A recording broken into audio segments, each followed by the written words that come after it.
jërëjëf maa ngi leen di sant di leen gërëm di wax ne dañ fi ñëw ci waxtaanu benn fan ànd ceeg consortium régional muy gëstu ci wàllu li ñuy wax économie de soins maanaam lépp lu nekk ci dundinu benn doomu aadama pour mu mucc ayib mais itam ànd ceeg bureau de référence population bu Afrique ànd ceeg ONU Femmes mi nga xam ne mooy suñu partenaire stratégique ak ONU Femmes Sénégal Oxfam Sénégal autant pour moi ñun ñëpp lu ñu ñor mooy ñu fexe ba tey jii ministère yi fi teew te seen cellule genre équité ñëw fi ak seen représentant yi ak partenaires ak organisation société civile ñuy wax ci liggéey bi nga xam ne dinañ ko def ci kër yi ñu xam fan la ñuy waxee tekkul ne dañu wax ne nañ ràññee liggéey boobu nañ ko nangul jigéen ñi te dañ leen war a fay mais dañu wax nañ ko reconnaître ñu réduire ko ñu fexe ba mu wàññeeku ndax gouvernement def na ci ay jéego boo daan tégg allègement des travaux de la femme nekk na loo xam ne dañ ko dëxañ suñu constitution gouvernement bi mu ngi koy def du yóbbul jigéen ñi ay jumtuwaay yaa xam ay moulin la ak yooyu yëpp ñëpp xam nañu boo demee ci kaw ba loolu wàññeeku na mais loolu dañu seetlu ne bu ñu wàññee liggéey boobu day tax jigéen ñi am tuuti négandiku mën a wutil amal seen bopp mënal seen bopp wala ñu dem liggéey ñi rawatina itam jigéen ñoo xam ne ñoo nekk ci dëkku kaw bi loolu nag buñ ko dee wax nañu ne société civile dañuy def toujours plaidoyer ministère yi même chose kon buñ koy def nañ ko tënk ci ay chiffres ay nattukaay yooyu nag consortium bi ma lay wax te mu nekk Université Thiès moom daf ci def gëstu boobu la ñu ñëw tey pour mu wax ñu résultat yi gis nañ biñ ko waxee wax nañu ne jigéen ñi liggéeyu kër yi li mu leen di yóbbul par semaine nee nañ 13,500 et quelque la alors que góor ñi 15 fois la li góor ñi di def par semaine bi jigéen góor gi 0,500 nag mutul saxu benn lim mu nekk ne nekkul ne dañoo wax ne góor ñi nañ ko def comme jigéen ñi mais buñ ko dee réduire di ko redistribuer góor gi tamit mën na ne man damay liggéey am naa jàppale sama jigéen mu wut ki nga xam ne moo koy dimbali gis nañu jigéen ñu bëri bu ñu mënee liggéey sama classe yeeg ñeneen c'est parce que am na ku toog kër gi di leen liggéeyal donc reconnaissance boobu ak redistribution dafa war a tax nit ci ñu gën ko organiser gis nañ ne loolu lu ñor gouvernement bi yokk na payoore ñi nga xam ne ñooy liggéey ci kër yi waaye buñ ko yokkee itam nañ ko organiser ba nga xam ne li ñuy def ci kër yi mu nekk lu qualité ndax dañ leen di bàyyi ay xale ak leneen na nekk loo xam ne dina nekk nu mucc ayib loolu yëpp buñ ko organiser dinañ ko mën a am ñuy wax itam ne am na yeneen jéego yu gouvernement bi di nekk di def en place muy wàllu crèche ndax crèche day cher mais bu ñu fexe ba ñu dugal crèche ci administration bi entreprise privée yi def ko day tax jigéen ñi mu yombalal leen seen liggéey ma ci profité di wax ne itam nañ ko def ci njëg yu yaxanal njëg yi pour que jigéen yëpp mën ci jot lu am solo la donc loolu moo ñu tax a jóg te pour waxtaanee loolu réfléchir def ay proposition nañ lañu mën a def ba jigéen yoon jot dina gis jigéen bu ëmbee bi imbi ñu ne dañ koy defal allocation familiale bu amee xale bi amee yenn at yi jox ko ku góor gi fekkente ne xale bi amagul majeur mais yëpp mën nañ ko xool système yooyu xool nan lañ koy dugalalee jigéen bi ba nga xam ne bu tolloo. Présentez-vous. Je suis Madame Astou Diouf Gueye, directrice nationale de l'équité et de l'égalité de genre au ministère de la Famille et des Solidarités. D'accord. Madame Gueye, pouvez-vous revenir sur l'objectif de cette rencontre et les attentes de cet atelier de jour? Merci beaucoup. Cet atelier vise à partager et à réfléchir sur les résultats de la recherche sur le travail domestique des femmes et l'économie des soins. Donc, nous sommes là en partenariat avec le consortium régional pour la recherche en économie générationnelle, le PRB Afrique et ONU Femmes Sénégal. Les attentes, c'est permettre aux acteurs sectoriels, notamment les ministères représentés par les cellules genre ou autres acteurs, les organisations de la société civile qui font le plaidoyer,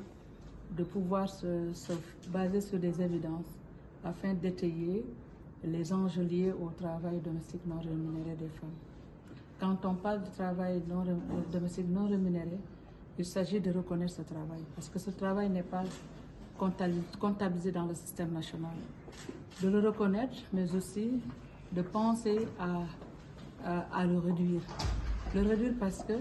ça permettrait aux femmes de libérer du temps pour aller sur le marché du travail ou mener des activités économiques. Mais aussi le redistribuer. Comment opérer un équilibre pour que les femmes puissent, au même titre que les autres entités de la famille, prendre en charge les soins. Parce qu'il faut le reconnaître, nous avons besoin de la fourniture de ces soins-là. Dans tous les foyers, on fournit ces soins. Et c'est parce qu'il y a des personnes qui assurent cela que nous allons au travail, on se dise la vérité. Et au-delà de la charge qui pèse sur les femmes, ce serait bien de penser à l'organiser autrement, pour permettre, comme je l'ai dit, aux femmes d'être autonomes et d'aller sur le marché du travail. Il a été question d'une étude, de quoi ça ressort? L'étude a ressorti le temps disproportionné qu'occupent les femmes par rapport à ce travail, si on les compare aux hommes. Je vous ai dit que quand on a sorti l'étude, les femmes sont quasiment à 3,7 minimum heures par jour, à la place des hommes qui n'ont que 27 minutes. Vous avez vu l'écart, et quand on cumule ça par semaine, les hommes sont à 0,575,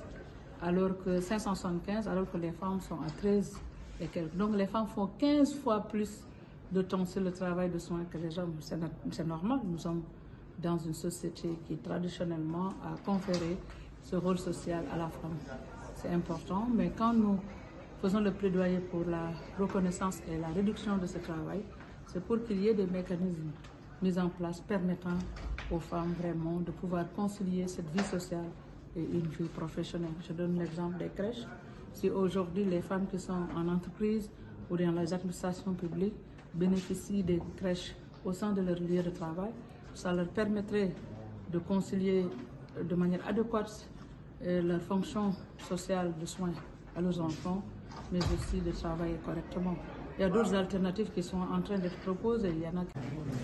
Bonjour, je suis Aïssa Tafal, je travaille pour l'ONG PRB et je suis directrice du projet Continue Mansour, financé par la Fondation Violette. Madame Tafal, quels sont les résultats et qu'est-ce qu'il faudrait comme solution? Je pense que ces résultats, que je ne vais pas détailler parce que ça c'est le rôle des chercheurs, sont très importants pour montrer une autre facette et pour apporter des informations sur la réalité de l'économie du soin. On parle d'économie du soin parce que les soins qui sont fournis aux autres ne sont pas considérés aujourd'hui comme un travail. Et ce que ces résultats montrent, c'est qu'ils ont vraiment une valeur de travail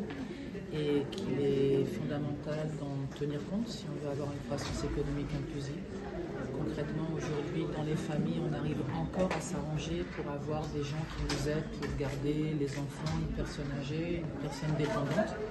C'est quelque chose qui est de moins en moins soutenable par les familles. Monsieur et madame doivent travailler tous les deux pour pouvoir offrir santé et éducation, ne serait-ce qu'à leurs enfants.